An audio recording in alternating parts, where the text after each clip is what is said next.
for what it's worth, like, so when I tell people this, it's like, for what it's worth, like, no matter how badly you think you will do, you will not do that badly. This was, like, professionally studio created, approved by people that have been in the industry for decades, and they horribly misread the room. They did not do the planning. They did not put the effort or the passion into it. They were looking for the dollar signs and the virtue signaling. If you don't do that for your book, you should be fine.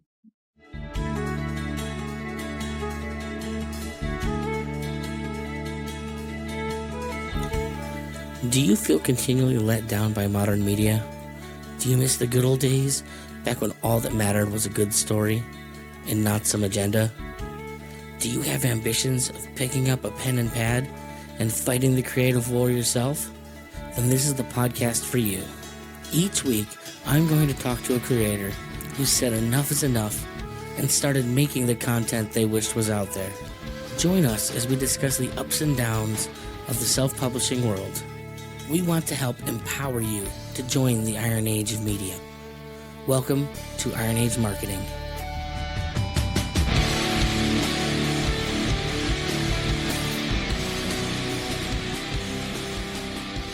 Welcome, everyone, to another episode of Iron Age Marketing. I am Nicky P, here as always. My guest today is author C.S. Johnson. How are you doing? Good. Thank you for having me on tonight. Awesome.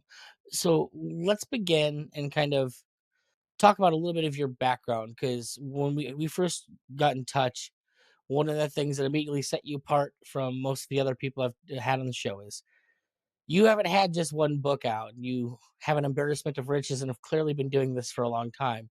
So tell us a little bit about the long time that you've been doing this. Unless, of course, you just wrote a ton of books in the past year and I have it completely wrong. Yeah, I mean, I know I've been doing this a long time. So I think I've always wanted to be a writer. My parents actually have some of my old writing assignments, and we laugh at them still because you can really see some of the humor creeping in already. I think so. My first book that I finished it in 2007, and it actually got published through like a vanity press at the time. I was 18 and really better. It was either that or wait for Disney or somebody else to call me up. um, you try telling an 18-year-old to be patient, and since then, and that was back in 2007, and this is before Kindle took off. This was before a lot of Amazon and ebook publishing took off.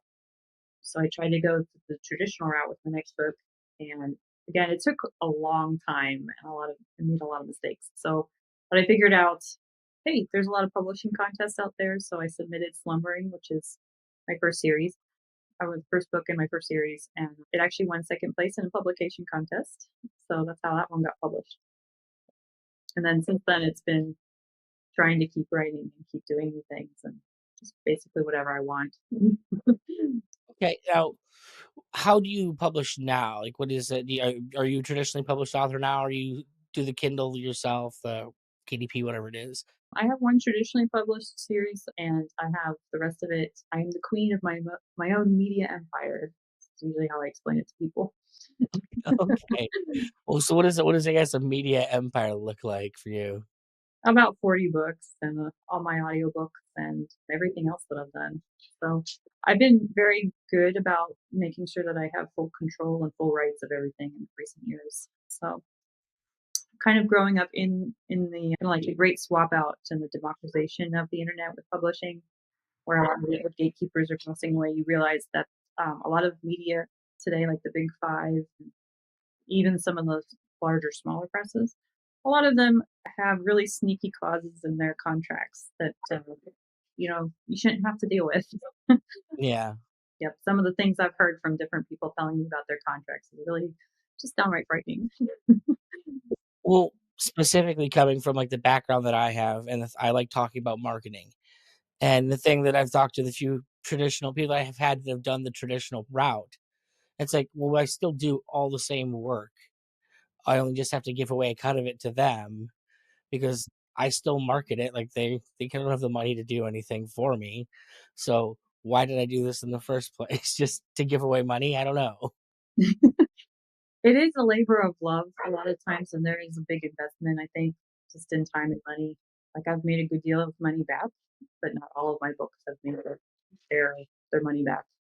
So, some of that just 'cause I don't follow the rules to make money.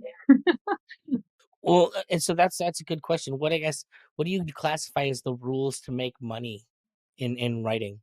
So, the first thing is pretty much staying in your own genre. I haven't done that ever. I'm the jack of all trades and the queen of all, frankly. But Okay.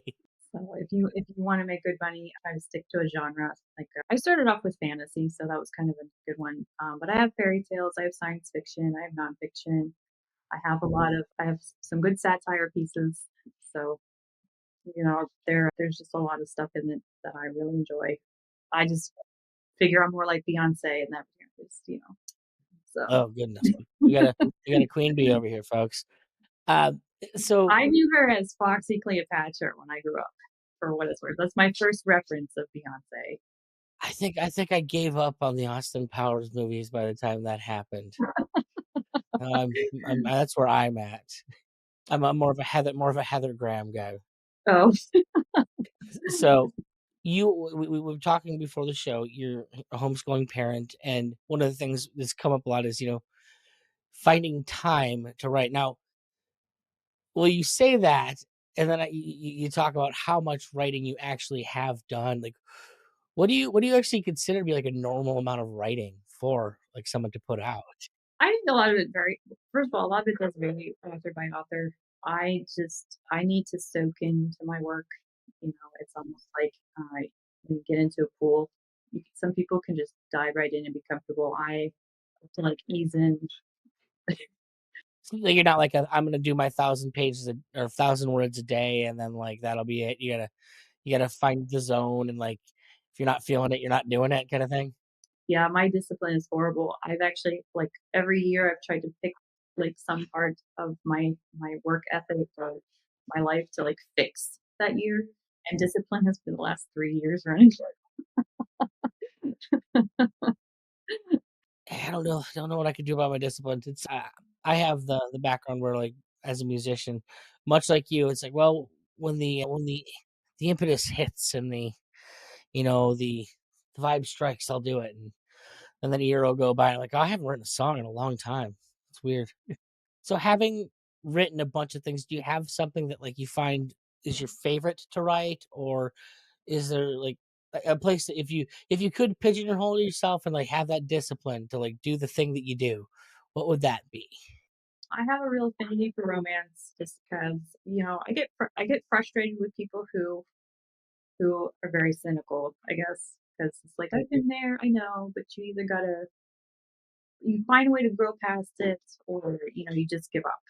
And and it's not fair if you give up to, like, feel like you should make everybody else give up too. Interesting take. Yeah, well, I mean, it's not for the cynic to remain cynical, and it's just not fair for the skeptic to remain skeptical either. Those are things that bother me. It's just like, well, why don't you just admit to everybody that you're lazy? Okay. The skeptical one would be interesting to get go on, like Yeah, like, perpetual cynicism is just a cover for being well, and one of the things that I have found with a lot of the people I've talked to doing the show is you described it perhaps different than they do, but there's a lot of people that seem fed up, and it's one of the things that why everyone has gone the non-traditional route and is starting to put out books because everything is it's the undermining of the tropes that they think they're doing. They're making the dark version, or the everybody's trying to make the boys as opposed to make Superman. I was actually gonna say, is it the Homelander syndrome? Yeah, basically, it's like everybody wants to make all their heroes like even at the best, they just want them to be complicated and gritty, and it's like, you know, I get it in the 80s and 90s, that was the thing, but now we're 2 decades past that, and I personally is one of the things I do appreciate is that authors are trying to write hopeful characters.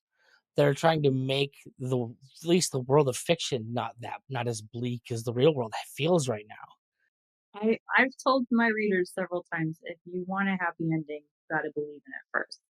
It doesn't guarantee that you'll get it, but Well, it's like without those things to look up to, it's like there's a certain degree of which, yeah, maybe we'll never be perfect, we'll never be as good as we want to be, but if you don't have that North Star to shoot to, you're never gonna be anything, like, you're just gonna be I don't know what you're gonna be, not worth it. well, there's so much of it that goes into a misunderstanding that I think stems from a misunderstanding of human nature, and, like, we're a Christian homeschooler family, so we talk about living in a world of sin and how the things that we want are often, tainted by sin and the shadow of the valley of death. And it can really get complicated for people who don't understand that, like, just because you want something doesn't mean that it's a good thing to want, you know? And just because you wish something was true doesn't mean that it will be. And I get a lot of atheists that say, well, same to you. And I'm like, exactly.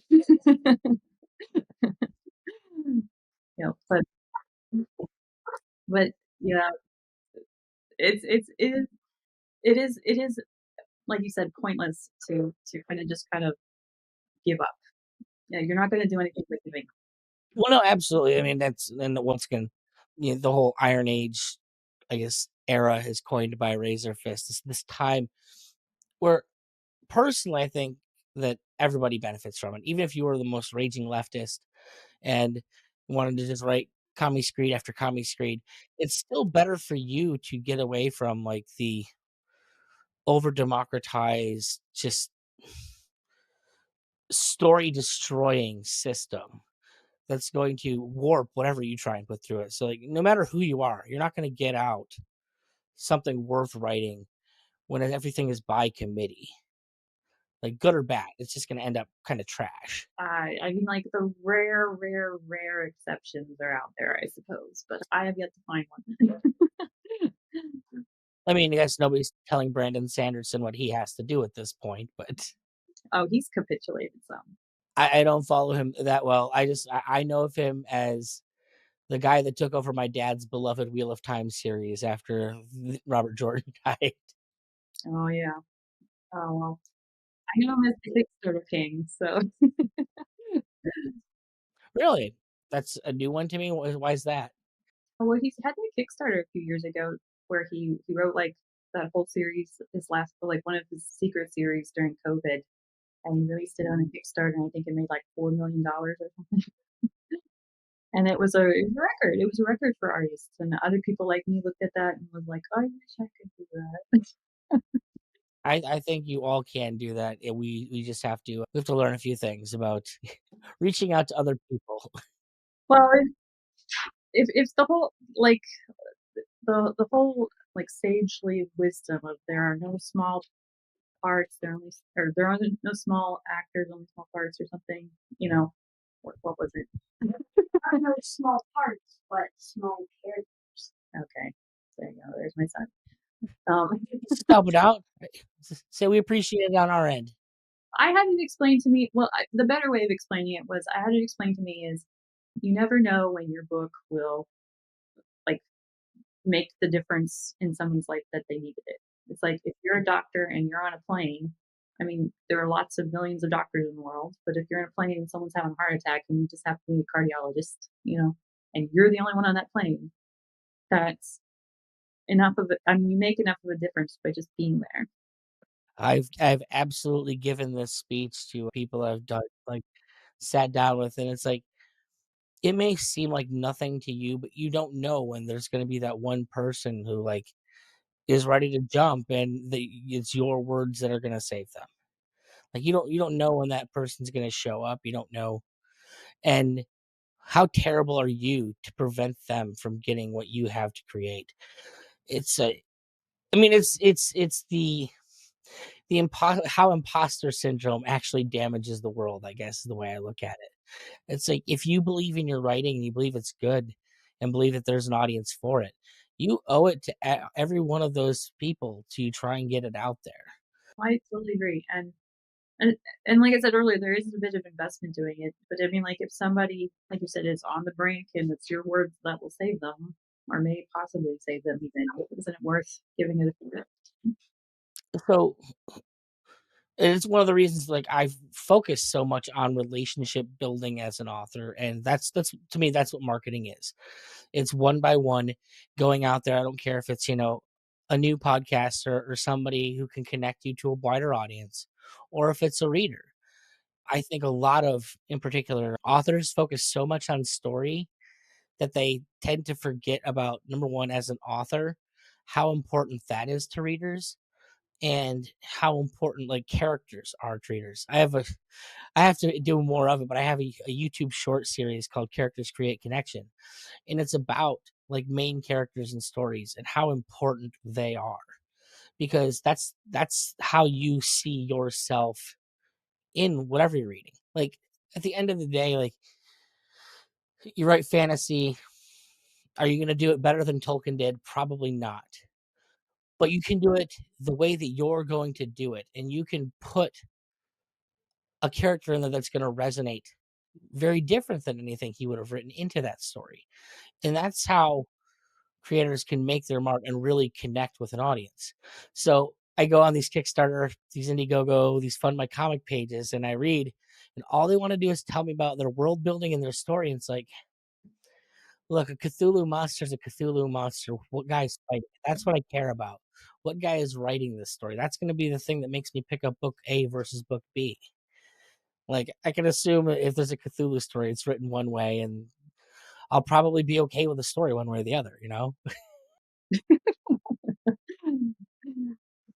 Well, I mean, you said you were libertarian, so you used the horror stuff, right? Now, to kind of, I guess, move along, what is your thing that you're working on now, or the thing that you're actually promoting at this moment? All right, so I actually just put it up like this week too. So today I would like to talk about my Kickstarter for my first series I actually talked about earlier. The first book in it is Slumbering. It's the Starlight Chronicles, and I have a graphic novel edition of the first book coming out next year. My kids are at the age where they like books, and I really feel bad they don't like them as much as I liked them as a kid. It's a generational thing. My kid likes her tablet too. Yeah, and I bought books on their tablet. It just seems to be the last thing they want to do some days. But they really like graphic novels. So like my daughter likes the Warriors cat kind of theme book by Aaron Hunter, and my kids have Dogman. I refuse to buy them Captain Underpants. Just gonna say that now. I read Captain Underpants when I was in college. That was entertaining, I guess. My son he likes history and he likes military history especially. So he's been reading the Nathan Hale series, the Hazardous Tales from Nathan Hale, and we've had a good job like getting through those. I'm really happy, but they're all like graphic novels, and they like devour them, and it's I'm sitting here and I'm like, okay, like, maybe I can put one of my books into graphic novel. Don't fight it. Just go along with it. Yeah, it's another layer of like I said, an investment that you kind of have to put up with, and you don't know going into it sometimes if you're going to make your money back. I mean, art's expensive. Good art is really expensive.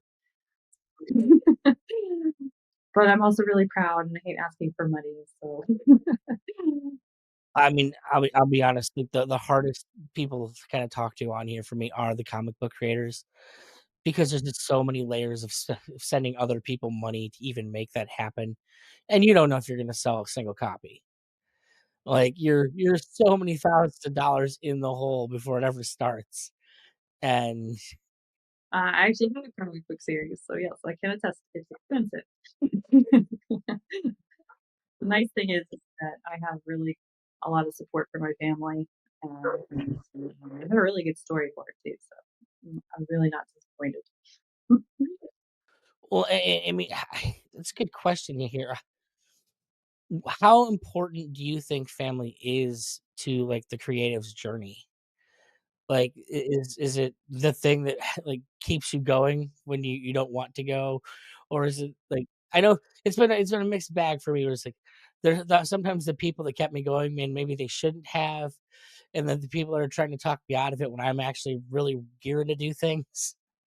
I think it's important to have people that will slow you down because when you're excited, you don't tend to think everything through. And sometimes you can come up with like a really good idea and like it's almost like waking up in the middle of the night and wrote it down and then in the morning like, what was I thinking? Um, I've already kind of determined that my family's used to me writing enough that if I have enough of an idea of something that I want to do, I'm just going to do it. And if I fall off the cliff, they'll at least make sure that I'm wearing the repelling harness first. So that's probably, and I have a lot of like, and the nice thing is, and I talked about this week with Thanksgiving, is that I wrote a lot when I was younger because I was lonely, and my writing helped me find a lot of people that have become some of my best friends. So I can't, I don't ever negate that when I think about the like the cost of it. So that in itself is well worth the effort. Let's be honest, the money was going to go to a therapist. Well, good lord, yeah, absolutely. Technically, at least you could net out positive this way in some way eventually, right? You can't take your money with you when you die. So I'm raising my kids to earn their own money too. So it's like, if nothing else, you'll be fine. Earn the money that you make yourself. Don't give your mother any. I've been teaching my daughter how to sell since the the minute that she came out. Like, here's what we're gonna do, and these are the techniques, and these are how psychologically you have to approach it. And Yep. No, no, no. I tell my son the same thing. Look, honey, look, you're gonna start dating when you're a teenager, probably behind my back because I won't approve it until you're 18. You're gonna get a lot of rejection. You might as well get used to it now. every no is one more tick till you get your yes. Yes. True salesman approach to things. Now, given as long as you've done this, I assume that you have some type of presence that's just naturally been built up as an author. Like, so you're not in the I'm releasing a first book stage. If you were to look at somebody who is in that first book stage, what are the things that you would tell them, like, to just get out of their head right now? I actually really want to do this. I want to get a poster. I want to design a poster that says somehow Palpatine returned on it. And like someone was paid bukus of money to put that in a film and it ruined the Golden Goose franchise. So there's no way this. Well, I think ruining the Golden Goose franchise was not putting the 3 of them in a movie again, but amongst other things. Well, I mean, like, that was probably like the final like paper cut on a body that had already been axed to death.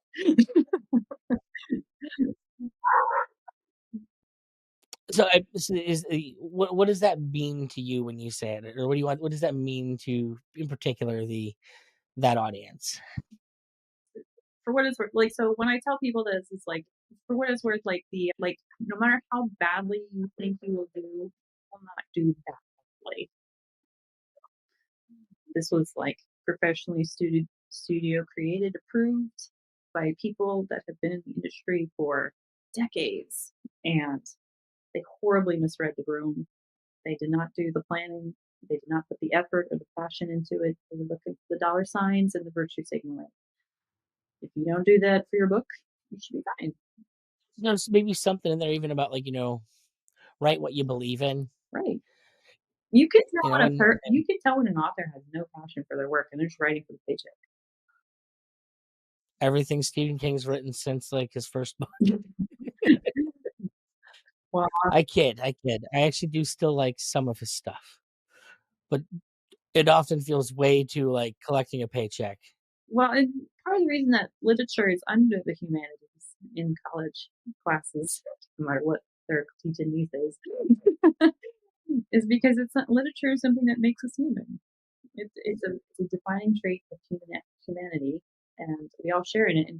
And as inane and incoherent as some of the people on social media have become in the last decade, on some level, I can sympathize and even empathize with them. I've been terribly upset world hasn't gone my way. I mean, like I said, that's kind of the reason I started writing because I really wanted a world that would help me make sense of my current chaos. So I really tried hard to lose myself to find myself. Stuff in my writing. And to kind of, we'll say, not dwell in the negative. Those same authors that were just they're putting out their first book. We don't want everything to be like you don't do any of these things. What is something you think that you wish you'd known back then to do? I think I would have done. I probably wouldn't have done much different because I probably waited a little bit because I I got Slumbering published initially in 2013. So that was pretty much. I think I published my first Kindles like KDP. I published it, I think a year after that. So 2014, 2015.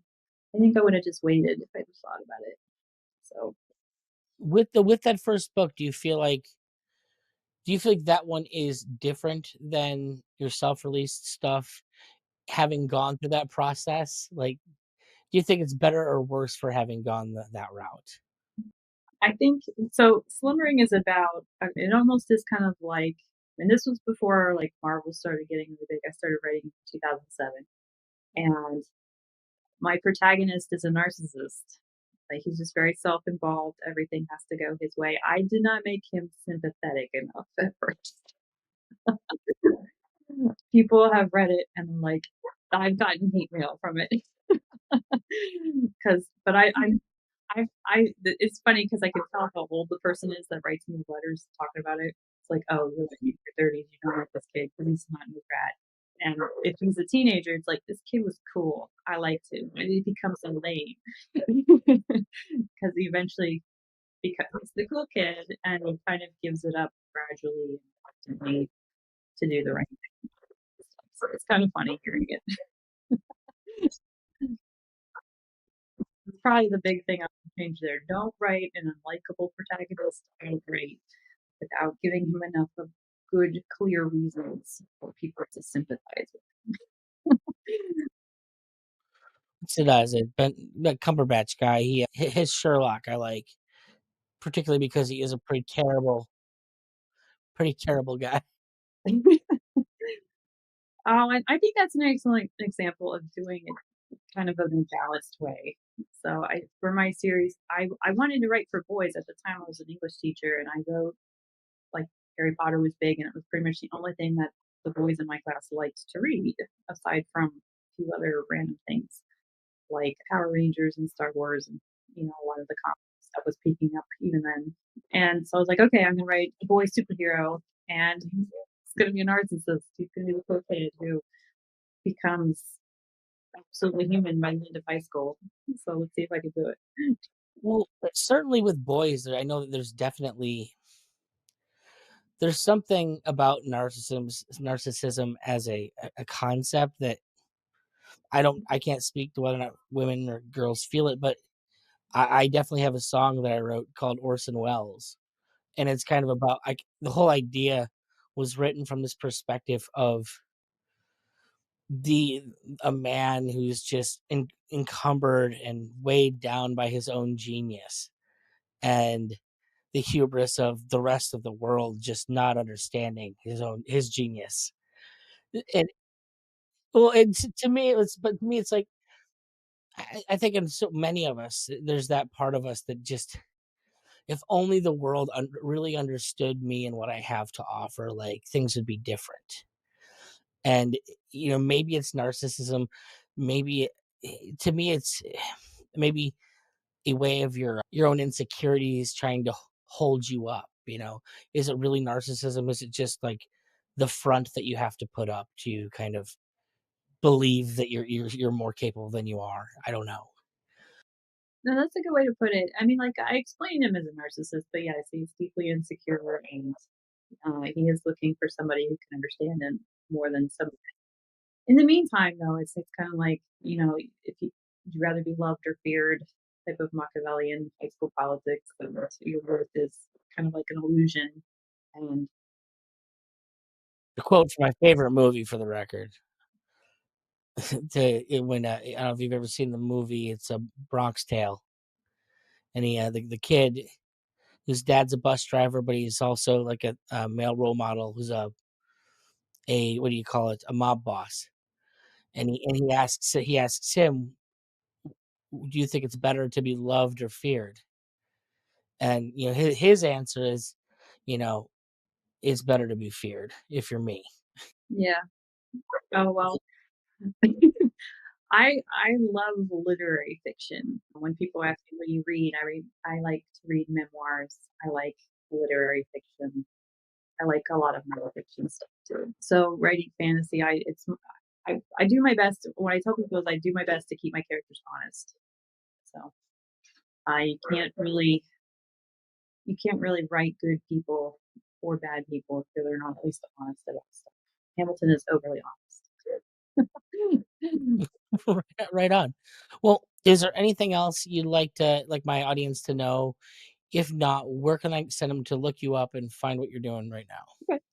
Well, I am on X and I'm on Gab and Facebook, and I'm trying to get back to Instagram a little bit, just cause. I'm not a big Instagram person myself. I put stuff there and then I do nothing with it. I think, well, like when COVID happened, like my kids got kind of like up their school shut down. At the time, we were in private school, and the school got shut down. I think 2.5 months early. It was like April. Where we were like, we're just gonna close for the year, and the older kids will have online options and stuff, but my kids are young. And I think ever since then, I've been playing catch up. So after that, it was like, okay, I gotta say goodbye to some social media. Things are starting to feel a little bit more. Right on.